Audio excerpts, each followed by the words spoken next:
conciban la posibilidad de que existen otras historias además de la que se les enseña en la escuela, de este tipo de historia que se les enseña en la escuela, pues justamente desde el presente, desde la historia de sus particularidades, ¿no? La historia de ellos mismos como individuos, ¿no? Que son distintos, son diferentes, ¿sí? No tiene nada que ver un muchacho que está en la secundaria en Iztapalapa con un muchacho que está en una escuela privada acá en Las Lomas, ¿no? No tiene nada que ver.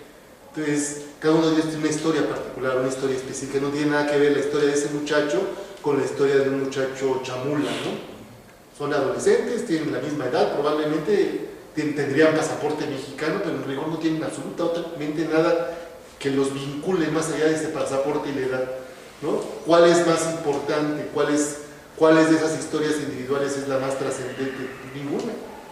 Todas valen lo mismo, todas cuesta escribirlas de la misma forma. Entonces, recuperar esas particularidades, recuperar esas especificidades, ¿no? Yo creo que por ahí es donde va.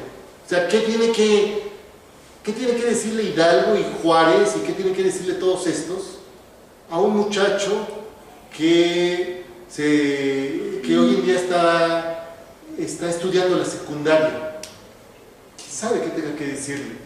Entonces, desde su presente, desde su especificidad, plantear esta idea crítica. En el texto yo refiero una conferencia de una profesora africana, cuyo nombre siempre suena complicado, entonces déjame ver si lo encuentro acá, Aminda, si no me equivoco, ¿no? Es una conferencia que anda circulando desde hace un par de años en la red, y creo que es muy interesante verla, porque finalmente estamos hablando de lo mismo, ¿no? Ella desde África, que quiere decir que es negra, que quiere decir que es mujer, ¿sí? Que quiere decir que es ciudadana de un país subdesarrollado, tercermundista, de todo este tipo de cuestiones. Resulta que está pensando lo mismo que nosotros. Y resulta que en esa conferencia, que ahora se las digo, ella dice, a ver, un momento, espérenme, yo he aprendido una historia de mi propio país y he actuado como se esperaba que yo actuara en mi país, a pesar de las contradicciones flagrantes que yo veo entre esa historia que me cuentan y ese tipo de persona que me dicen que soy.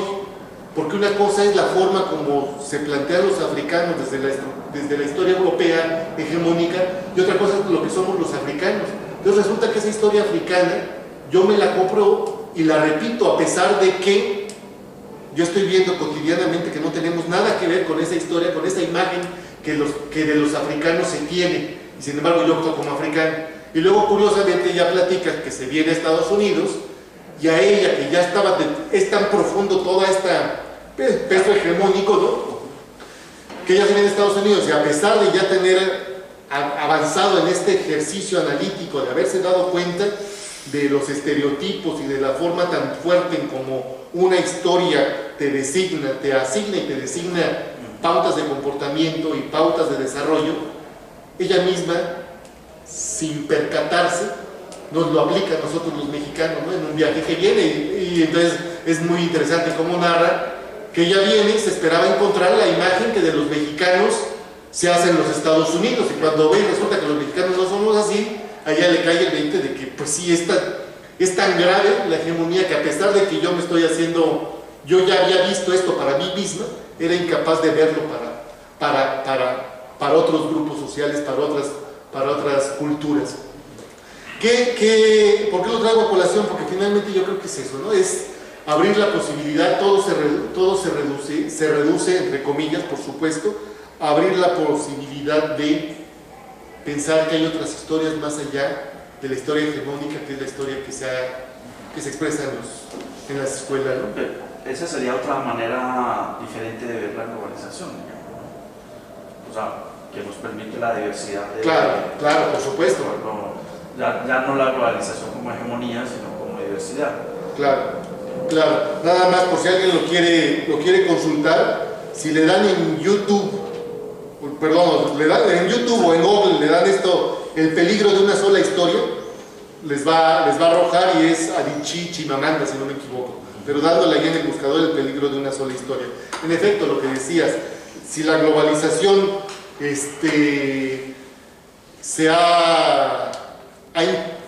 se encarga de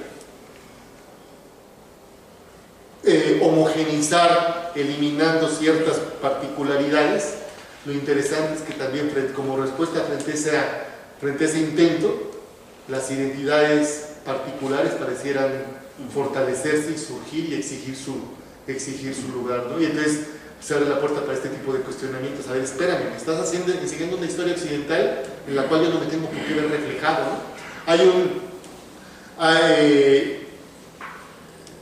Octavio Paz esto lo expresaba muy lindo cuando decía, a ver, momento, se nos ha impuesto una concepción del tiempo, se nos ha dicho que esa es la concepción del tiempo, la única, pasado, presente, futuro, lineal, ¿no? Y entonces antes de hacer todas unas reflexiones sobre lo que es el tiempo, y decía, bueno, a ver, finalmente si nosotros nos sumamos, si nosotros asumimos ese reloj lineal, en efecto nosotros estamos atrasados, otros ya van más avanzados, ¿no? Ya han caminado más en esa línea, nosotros no. Y entonces el peso cultural, el peso político, el peso es tan fuerte que entonces nosotros nos angustiamos porque otros ya van mucho más avanzados y nosotros no estamos caminando tan rápido como necesitaríamos caminar para alcanzarlos.